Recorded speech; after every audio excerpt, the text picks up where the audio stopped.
Benvinguts a Busca'm al bosc. Avui us mostro el bruc, la Erica arbòrea, el bruc blanc, el brezo, no? Un altre arbust mediterrani.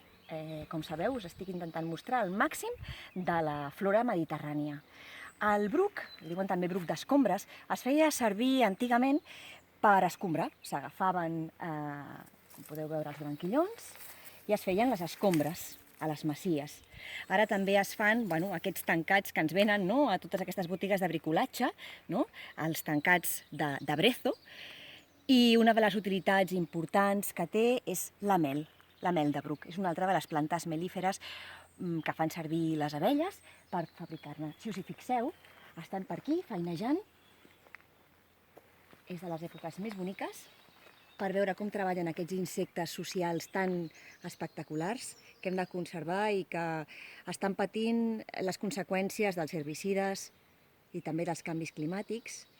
La flor és com una petita campaneta, surt el pistil i veieu, si faig així, veieu com surt tot el pol·len? Tots els grans de pol·len? És espectacular. Quina llàstima que en aquests vídeos només us pugui ensenyar la imatge, perquè si poguéssiu estar aquí sota, al meu costat, al bosc, ens sumaríeu aquesta fragància tan delicada que desprenen. Espero que us hagi agradat i ens trobem al proper vídeo de Busca'm al bosc. A reveure!